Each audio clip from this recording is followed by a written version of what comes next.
നമുക്കൊന്ന് മഹാകാളി കേവ് വരെ ഒന്ന് പോയാലോ? മുംബൈയിൽ ഏകദേശം 20-ൽ കൂടുതൽ കേവുകളുണ്ട്. അതിലൊന്നാണ് നമ്മൾ ഈ പോകുന്ന മഹാകാളി കേവ്. ഈ ഒരു കേവിന്റെ എക്സാക്ട് ലൊക്കേഷൻ വരുന്നത് മുംബൈ അന്തേരിയിലാണേ. ഞങ്ങൾ ഇവിടെ എത്തിപ്പെട്ടത് ലോക്കൽ ട്രെയിൻ വഴിയായിരുന്നു. നേരെ അന്തേരിയിൽ ഇറങ്ങി അവിടുന്ന് ഓട്ടോ പിടിച്ചാണ് ഞങ്ങൾ ഇവിടെ എത്തിയത്. ഇവിടെ എത്തിക്കഴിഞ്ഞപ്പോഴാണ് ഇങ്ങോട്ടേക്ക് ഡയറക്റ്റ് ബസ് കാര്യങ്ങളൊക്കെ ഉണ്ടെന്നുള്ള കാര്യം മനസ്സിലായത്. അതായത് അന്തേരിയിൽ നിന്ന് ഡയറക്റ്റ് മഹാകാളി കേവിലേക്ക് തന്നെ നമുക്കിവിടെ ബസ് കാര്യങ്ങളൊക്കെ നമുക്കിവിടെ അവൈലബിൾ ആയിരുന്നു. ഡയറക്റ്റ് ഇങ്ങോട്ടേക്ക് ബസ് ഉള്ളതുകൊണ്ട് തന്നെ വേറെ ടെൻഷന് കാര്യങ്ങളൊന്നും തന്നെ വേണ്ട. നേരെ അവരിവിടെ കൊണ്ടുവന്ന് ഇറക്കി വിട്ടോളും. ഈ ഒരു കേവ് ഇവിടെ ഉള്ളതുകൊണ്ട് തന്നെ ഈ ഒരു സ്ട്രീറ്റ് അറിയപ്പെടുന്നത് മഹാകാളി സ്ട്രീറ്റ് എന്ന് തന്നെയാണ്. സോ ആർക്കും ഡൗട്ട് ഒന്നും വേണ്ട, നേരെ അവർ ഇങ്ങോട്ടേക്ക് എത്തിച്ചോളൂ. ഇവിടെ എത്തി ടിക്കറ്റ് ബുക്ക് ചെയ്യാൻ നോക്കിയിട്ട് ഒന്നും നടപടിയാവുന്നില്ല. കാരണം ഇവിടെ നെറ്റ് എന്നൊരു സംഭവം നമുക്ക് കിട്ടത്തേയില്ല. എന്നാൽ ബൈ ക്യാഷ് ആയിട്ട് കൊടുക്കാൻ നോക്കിയാൽ അവർക്കത് വേണ്ട, അവർക്ക് ഓൺലൈൻ പേയ്മെൻറ്റ് തന്നെ വേണം. പിന്നെ അവിടെ നിന്ന് കുറേ നേരം കഴിഞ്ഞിട്ടാണ് ഞങ്ങൾക്ക് എൻട്രി പാസ് കാര്യങ്ങളൊക്കെ കിട്ടിയത്. ആദ്യം കാണിച്ച ആ ഒരു ചെറിയ ഡോറ് വഴിയാണ് ഇതിൻ്റെ അകത്തേക്കുള്ള എൻട്രൻസ്. എൻ്റെ പൊന്നു, ഇതിൻ്റെ അകത്തേക്ക് കയറിയപ്പോൾ അത് തന്നെയാണോ എൻട്രൻസ്? ഇതിൻ്റെ അകത്തൊരു കേവ് കാര്യങ്ങളുണ്ട് എന്നുള്ള കാര്യമൊന്നും നമുക്ക് ഒട്ടും എക്സ്പെക്റ്റ് ചെയ്യാൻ കഴിഞ്ഞില്ല. അവിടെ ചെന്നിട്ട് ഞങ്ങൾ വീണ്ടും എടുത്ത് ചോദിച്ചു, ഇത് തന്നെയാണോ കേവ് എന്നുള്ളത്. അവർ അതേന്നും പറഞ്ഞു. അത് കഴിഞ്ഞിട്ട് ഞങ്ങളുടെ അടുത്തൊരു ഡയലോഗും, ഇവിടെ ഫോട്ടോസും വീഡിയോസും എടുക്കാനുള്ള പെർമിഷൻ കാര്യങ്ങളൊന്നുമില്ല. അതുപോലെ തന്നെ കപ്പിൾസ്, അതായത് ഗേൾസ് ആയിട്ട് വന്നിട്ടുണ്ടെങ്കിൽ വേറെ ഒരു പരിപാടി കാര്യങ്ങളൊന്നും ഇതിൻ്റെ അകത്ത് വെച്ച് നടക്കാൻ പാടില്ല എന്നുള്ള രീതിയിലൊരു ടോക്കും. അപ്പം ഞങ്ങളുടെ കൂടെ വേറൊരു പയ്യനും കൂടി ഉണ്ടായിരുന്നു. ആ പയ്യൻ പറഞ്ഞു ഞങ്ങൾ ആരും അത്രക്കാരല്ലാന്നും പറഞ്ഞുകൊണ്ട് അവരുടെ അടുത്തേക്ക് തട്ടി കയറുന്നുണ്ടായിരുന്നു. ഫോട്ടോസും വീഡിയോസും ഒക്കെ എടുത്ത് ഇത് കാണാനല്ലാണ്ട് പിന്നെ എന്തിനാണ് നമ്മളൊക്കെ ഇങ്ങോട്ടേക്ക് വരുന്നത്? പിന്നെ തൂക്കിയിട്ട് നടക്കാനാണോ സാർ തോക്ക് എന്ന ഡയലോഗാണ് എനിക്ക് അന്നേരം ഓർമ്മ വന്നത്. ചിലപ്പോൾ കുറേ കപ്പിൾസ് കാര്യങ്ങളൊക്കെ വന്നിട്ട് ഇവിടെ വേറെ കുറേ പരിപാടികളൊക്കെ നടക്കുന്നുണ്ടാവുമായിരിക്കും. ചിലപ്പോൾ അതിൻ്റെ ഒരു വാണിംഗ് എന്ന രീതിയിലായിരിക്കും അവർ നമ്മളോട് ഈ ഒരു കാര്യം പറഞ്ഞിട്ടുണ്ടാവുക. എന്നാലും എല്ലാവരും ഒരേപോലെ ഒന്നും ആയിരിക്കണമെന്നില്ലല്ലോ. പിന്നെ ഫോട്ടോസും വീഡിയോസും എടുക്കാൻ പാടില്ല എന്ന് പറഞ്ഞതിൻ്റെ ആ ഒരു കാര്യം അതെന്താണെന്ന് മാത്രം ഞങ്ങൾക്ക് ആർക്കും മനസ്സിലായില്ല. അതെന്തോ ആയിക്കോട്ടെ, അവരുടെ കണ്ണിൽ പെടാതെ കുറേ ഫോട്ടോസും വീഡിയോസും എനിക്ക് എടുക്കാനായിട്ട് പറ്റിയിട്ടുണ്ടായിരുന്നു. അതെന്തായാലും ഞാൻ നിങ്ങൾക്ക് കാണിച്ചു തരാം. ഈ കാണുന്നതാണ് നമ്മുടെ മഹാകാളി കേവ്സ്. ഏകദേശം ഇവിടെ 19 ഗുഹകളാണ്, അതായത് 19 കേവ്സ് ആണ് ഇവിടെ ടോട്ടലായിട്ട് നമുക്ക് കാണാനായിട്ട് സാധിക്കുന്നത്. ഈ കാണുന്ന കേവുകളൊക്കെ ഫുള്ള് കരിങ്കല്ലിൽ കൊത്തിയെടുത്തുണ്ടാക്കിയ കേവ് എന്നൊക്കെ പറയില്ലേ, അത് തന്നെയാണ് സംഭവം. ഏകദേശം BC 1-ാം നൂറ്റാണ്ട് മുതൽ AD 6-ാം നൂറ്റാണ്ട് വരെയുള്ള കാലഘട്ടത്തിലാണ് ഈ ഒരു കേവ് കാര്യങ്ങളൊക്കെ ഇവിടെ നിർമ്മിക്കപ്പെട്ടത്.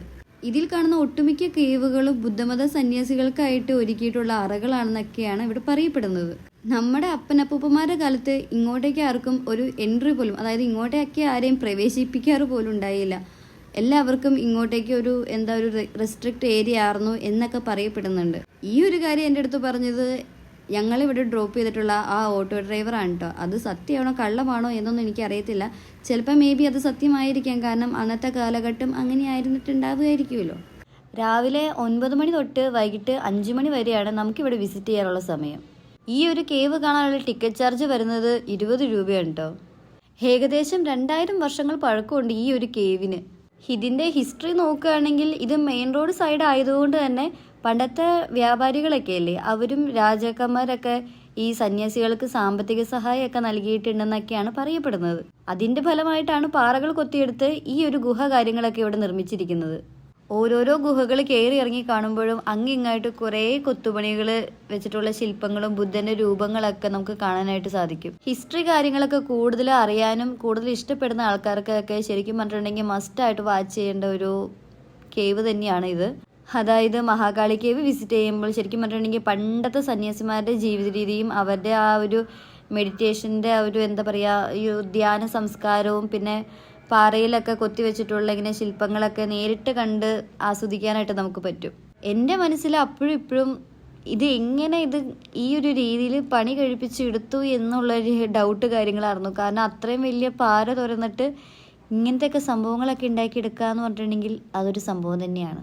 ഏറ്റവും ടോപ്പിൽ കയറുമ്പോൾ, ടോപ്പെന്നല്ല ആ ഒരു ഏരിയ കയറുമ്പോൾ ഓപ്പോസിറ്റ് കാണുന്ന വ്യൂ എന്ന് പറയുന്നത് ഈ കാണുന്നതാണ് കേട്ടോ. അതായത് അവിടുത്തെ ആ സിറ്റി മൊത്തം നമുക്ക് അവിടെ നിന്ന് കാണാനായിട്ട് പറ്റും. ഇവിടെ വന്നു കഴിഞ്ഞപ്പോൾ പണ്ട് കാലങ്ങളിൽ പഠിച്ചിട്ടുള്ള കുറേ സംഭവങ്ങളൊക്കെ നമുക്ക് കാണാനായിട്ട് പറ്റും എന്നൊക്കെ പറയില്ലേ, അതൊക്കെ തന്നെയായിരുന്നു. അതായത് 10th പഠിക്കുന്ന സമയത്ത് സോഷ്യൽ സയൻസ് എനിക്ക് ഒട്ടുമേ ഇഷ്ടമല്ലാത്തൊരു സബ്ജക്റ്റായിരുന്നു, എസ്പെഷ്യലി ഹിസ്റ്ററി. ഞാൻ വെറുത്തിട്ടുള്ളൊരു സാധനം തന്നെയായിരുന്നു അത്. പക്ഷെ കാലം പോകെ പോകെ എന്നെ ഹിസ്റ്ററിയിലേക്ക് വീണ്ടും വീണ്ടും കൊണ്ടുപോയി എത്തിക്കണതിൻ്റെ കാര്യം എന്താണെന്നുള്ള കാര്യം എനിക്കറിയത്തില്ല. അന്ന് ഏതൊക്കെയോ രീതിയിലാണ് നമ്മൾ ഹിസ്റ്ററി പഠിച്ച് ഒരു ലെവലിലെത്തി എക്സാം കാര്യങ്ങളൊക്കെ അങ്ങ് പാസ്സായത്. പക്ഷേ ഇവിടെ വന്നു കഴിഞ്ഞപ്പോൾ ആ പഠിച്ച സംഭവങ്ങളൊക്കെ വീണ്ടും റീകളക്ട് ചെയ്യണ പോലെയാണ് എനിക്ക് തോന്നിയത്. അതുകൊണ്ട് തന്നെ ഹിസ്റ്ററി കാര്യങ്ങളൊക്കെ ഇഷ്ടപ്പെടുന്ന ആൾക്കാർ എന്തായാലും മസ്റ്റായിട്ടും ഇവിടെ വന്ന് ഇതൊക്കെ നേരിട്ട് കണ്ട് എക്സ്പ്ലോർ ചെയ്യണം എന്നാണ് എൻ്റെ ഒരു ഇത്. ഇവിടെ വന്നു കഴിഞ്ഞപ്പോൾ അന്ന് ഞാൻ പഠിച്ചിട്ടുള്ള നമ്മുടെ ശില്പകലകളും ബൗദ്ധമതം നമ്മുടെ സംസ്കാരം കാര്യങ്ങളൊക്കെയാണ് എനിക്ക് പിന്നീട് ഓർമ്മ വന്നത്.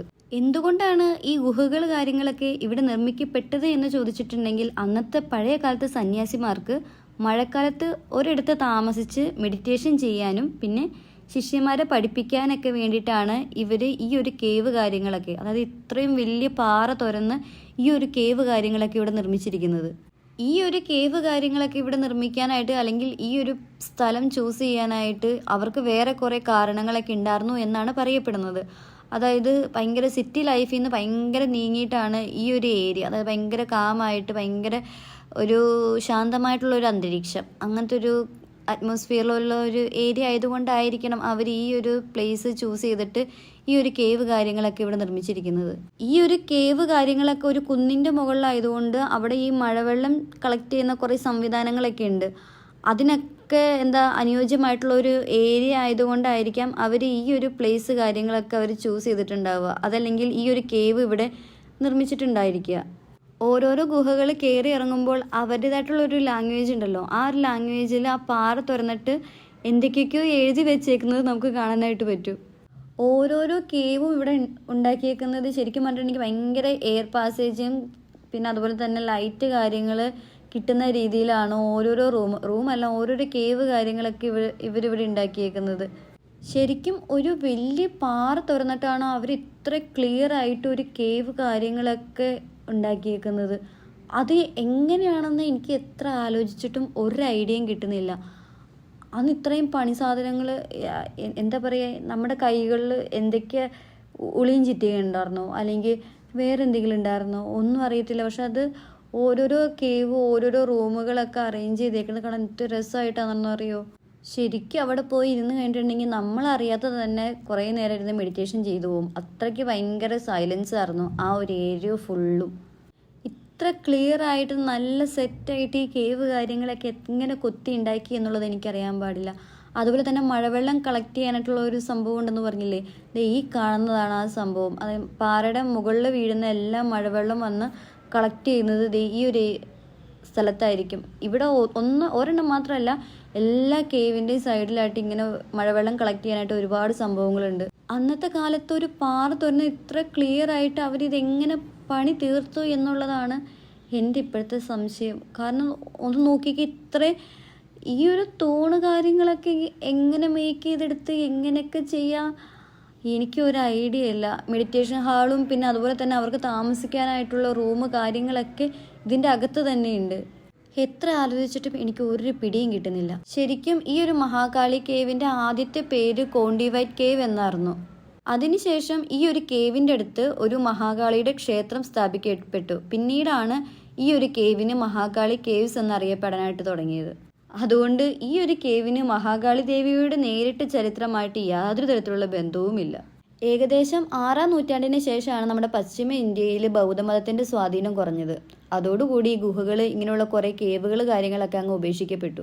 ഇത് പിന്നീട് കാലങ്ങൾ കഴിഞ്ഞതിന് ശേഷം പുരാവസ്തു ഗവേഷകർ കണ്ടെത്തുകയും പിന്നീട് അതൊരു സ്മാരകമായിട്ട് പ്രഖ്യാപിക്കുകയും ചെയ്തു.